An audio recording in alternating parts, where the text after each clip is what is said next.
கோயம்புத்தூருக்கு வர்றது எனக்கு புதுசு கிடையாது. எனக்கு பெரும்பாலுமான நண்பர்கள் தமிழகத்தில் எல்லா மாவட்டத்திலும் இருக்காங்க. இன்றைக்கு இருக்கிற காலகட்டங்கள்ல கடன் என்னன்னு தெரியாம இருந்தாங்க. இன்னைக்கு கடனாளி இல்லாம இருக்கிறவங்க யாரோ ஒருத்தர் சொல்ல முடியுமா?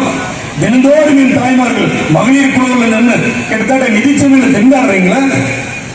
இதிலிருந்து விடுதலை யாருக்குண்டான வழிமுறைகள் என்ன? இந்த அரசாங்கம் உங்களுக்கு உண்டான சரிநிலையான நிதிநிலை திட்டங்களை கொடுக்கணும். அப்படி கொடுக்குதா இல்லையா? ஒவ்வொரு தேர்தலும் இதுதான். அப்ப தலைவரே, இன்னைக்கு கொடி கேட்பீங்க, நாளைக்கு நம்முடைய ரசிகர்களின் விருப்பத்திற்கு இணங்க 2000 வருஷம் பிப்ரவரி 12ஆம் நாள் இந்த கொடி புரட்சி தீப கொடி பட்டொலி வீசி தமிழ்நாடு முழுவதும் பட்டித்தட்டு எங்கும் கிழக்கழகம் முழுவதும் பறந்து கொண்டிருக்கிறது. அந்த கொடியை தத்து அந்த சிறப்பை முதலாக வைத்து ஒரு ஆன்மீகம் அமைதியான வளர்ச்சியை நோக்கக்கூடிய தமிழகத்தை உருவாக்க வேண்டும் என்ற எண்ணத்தில் மந்தலை மங்களகரமாக கொடுத்து தமிழகத்தில் இருக்கக்கூடிய இருளை போக்க 25 ஆண்டுகள் கால் நூற்றாண்டை கடந்த இந்த தேமுதிகவின் கொடி தமிழ்நாடு முழுவதும் அனைத்து கிளைகளின் பட்டொலி வீசி பறக்கின்றது என்பதை நான் பெருமையோடு சொல்லிக் கொள்கிறேன். அப்படி இருக்கும்போது பாத்தீங்கன்னா, ஏன்னா நாங்க ஒரு 9 மணிக்கு முடிச்சுன்னு தான் நினைச்சேன், நிறைய பேசணும்னு நினைச்சேன். அதுக்குள்ள கேப்டனின் மறுவுருவமாய் வந்து அன்னைக்கு புதன்கிழமை நாள்ல வச்சு மதுரையில திருப்பரங்குன்றத்தில் மிகப்பெரிய மாநாட்டை செப்டம்பர் 16 அரசியல் தலைவருக்கும் தமிழ்நாட்டில் இந்த தகுதி இல்லை அப்படிங்கிறத நான் ஆணித்தரமாக பதிவிடுகிறேன். மற்றும் அனைத்து எல்லா பேரும் படிக்கணும், அதுக்கு டைம் இல்லை. என்ன பதவி சொல்றதுனால நமது மாவட்ட கழகத்தினுடைய ஒன்றிய நகர பகுதி பேரூராட்சி ஊராட்சி வட்ட கிளைக்கழக செயலாளர்கள் அனைத்து நிர்வாகிகள் கட்டி அப்படியெல்லாம் பண்ணும்போது ரசிகர் மன்றமா இருந்து நாங்க இதெல்லாம் பண்றோம், எங்களுக்குன்னு ஒரு கொடி வேணும் அப்படின்னும் போது சரி உங்களுக்காக பண்றோம். அதே மாதிரி என்ன பத்தி சொன்னாரு, ஒருங்கிணைந்த வேலூர் மாவட்டத்தில் ஒரு குக்கிராமத்தில் பிறந்த என்னை இன்று ஒவ்வொரு காலகட்டத்திலேயும் ரசிகர் மன்றமாக இருந்து ஒவ்வொரு பொறுப்புகளையும் எங்களுக்கு கொடுத்து மெருகேற்றி பாட்டாளி மக்கள் கட்சியுடைய ஒன்றிய செயலாளர்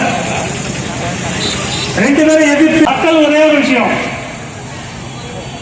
நடிகர் சங்கமா இருக்கும் போது அதன் நிர்வாக திறமை மண்ணுரைகளை வர வச்சிடலாமா? சொல்லணுமே நல்லா.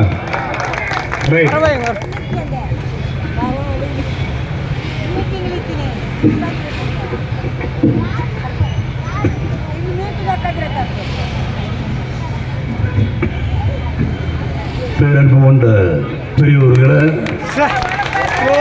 அருமை தாய்மார்களே, அன்பு கொண்ட சகோதர சகோதரிகளே, என் உயிரினும் மேலான அன்பு தமிழ் நெஞ்சங்களே, உங்கள் அனைவருக்கும் என் நன்றி கடந்த வணக்கத்தை தெரிவித்துக் கொள்கிறேன். இன்னைக்கு 25ஆம் ஆண்டு கொடிநாள் விழாவில் உங்க ஊர் கவுண்டம்பாளையத்தில் பேசுறத நினைச்சா மனசுக்கு ரொம்ப சந்தோஷமா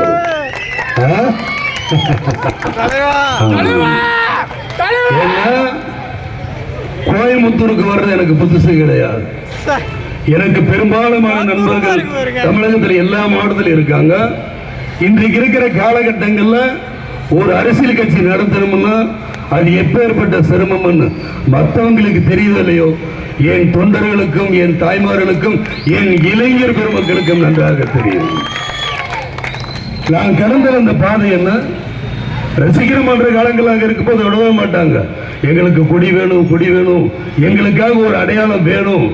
நாங்க ரசிகர் மன்றம் சொன்னா யாரும் மதிக்க மாட்டேங்கிறாங்க, எங்களுக்குன்னு ஒரு அடையாளம் வேணும்னு என் ரசிகர்களாய் அன்பு உயிரின் மேல அன்பு தமிழ் நீங்க கேட்டதுனாலதான் நான் அந்த மூவண்ண கொடியை உங்களுக்கு நான் கொடுத்தேன். அந்த கொடியினுடைய அடிப்படை எண்ணங்கள் என்ன? நான் கொடி வெளியிடும் போது கூட நான் கிட்டத்தட்ட பல்வேறு படப்பிடிப்புகள் இருந்தாலும் கூட என்னுடைய ஆரியர் நண்பன் இப்ராஹிம் ராவுத்தர் தான் உங்களுக்கு கொடியை வெளியிட்டாரு. ஏன் சொல்றேன் அப்படின்னு நீங்க தெரிஞ்சுக்கணும். தேசிய முற்போக்கு திராவிட கழகத்தினுடைய வரலாறு தெரிஞ்சுக்கணும். மற்ற கட்சிகளுக்கெல்லாம் நிகழ்ச்சிகள் கிடையாது. ஏதோ ஒரு நிகழ்ச்சி சொல்லுவாங்க, இந்த கட்சி இந்த நாள் தான் ஆரம்பிச்சாங்கன்னு. ஏதாவது ஒரு கட்சி விழா நடத்துறாங்களா? நம்ம கட்சிக்கு இருக்க செப்டம்பர் 14 ரைட். கொடி நாள் பிப்ரவரி 12 கொடி நாள் இருக்கு, தலைவருக்கு பிறந்த நாள் இருக்கு. ஆக தேசிய முற்போக்கு திராவிட கழகத்துக்கு மட்டும்தான் நிறைய விழாக்கள் இருக்குன்னு சொல்றேன்.